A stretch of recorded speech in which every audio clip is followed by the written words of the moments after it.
Max, 21st century abolitionists fighting to end slavery in America. It's a shame that I have to be here today. Just like my predecessors, the other abolitionists who came before me were, for the sake of a young black child being dead again and again and again. It's getting tired. Very tough to still here and talk. We have to get past the idea that slavery does not exist in America. Slavery never ended. You are a cash crop. The biggest lie the American government has ever told us was in the 19th century when they ratified the 13th Amendment. The 13th Amendment says that slavery shall be abolished in America and all its territories, right? Except there's an exception for you. Except for prison duly convicted. So when we went from chattel slavery, we moved into prison leasing slavery, where they created these black laws. If you're a black man and you look at a white guy wrong, you're going to jail. Cut your eyes wrong at a white woman, you're going to jail.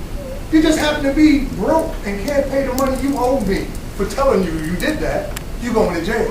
And they would send these people to jail for the rest of their lives, and they would work in the mines, they would work on the railroad and build America. The men who built America actually built them on the backs of those black slaves that they transferred from chattel slavery to prison leasing. And the prison leasing system was so powerful, it just kept on going. Slavery never ended, they perfected it. They didn't need you picking cotton anymore. They needed just your body. After a while, they decided, you know, how can I do this? The prison industrial complexes in cities. We don't need you to make anything real. We just need your body.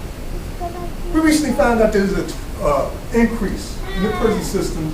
People going into solitary confinement 23 hours a day, 1 hour off. There's an investigation done, typically by Russia, of all people. Found out that private prisons find it more proper to put a person in isolation 23 hours a day because they can get $73,000 a year per prisoner with extra security versus the $50,000 a year they get for the general population. They know whether your kids are going to prison or not at the age at second grade.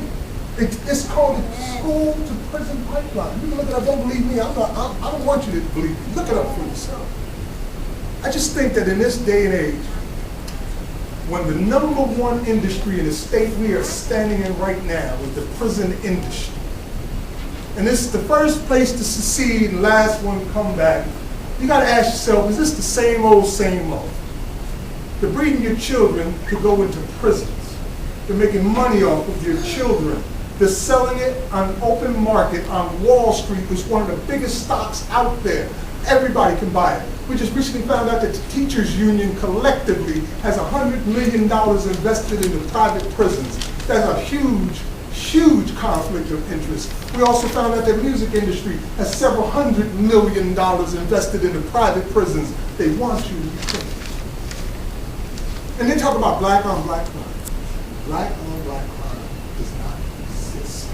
It's a red herring. If you go to a well-to-do black community, you ain't gonna see no black on black crime. What, are they immune to it or something?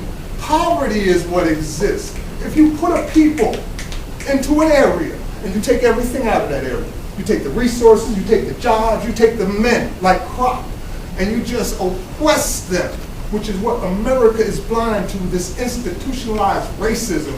You just oppress them. What do you think they're going to do? They'll fight over crumbs, dilapidated buildings, little shiny baubles, who likes what song, who doesn't like what song, over whose pants sag. They'll kill each other over anything. They have little or nothing anyway.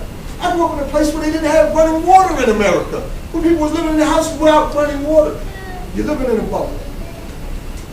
This is the age of knowledge. To be ignorant is a choice. I'm telling you today slavery exists. You ain't got to say, well, what I do back in the days of slavery, you're in the days of slavery. What would you do? We need our abolitionists. We need you not only to recognize this fact in your list you put all over the place about the things that is important to America, the things that everybody's so concerned with garbage takes out overrules slavery. How does slavery not make that list? How does police brutality and assassinations not make that list? How does mass incarcerations not make that list? How does institutionalized racism and expected injustice not make those lists? How did garbage beat slavery? I'm here to wake you up. I think I've talked enough. I'm only going to say these two things. I'm the host of a show called New Abolitionist Radio. It comes out every Wednesday from 8 to 9 p.m. You can find it at our website, which is MaximumImpactPoetry.com. We talk about this on a regular basis, and you can listen to the archives. I said once before, I believe we can do all of this. For the kids that are here today, I want you to do what you can do. Even the little ones, you can hear me. Stay free. We need you. You can't afford to lose any more of our children to this system. You can't afford it, so stay free. They don't need a reason to get you.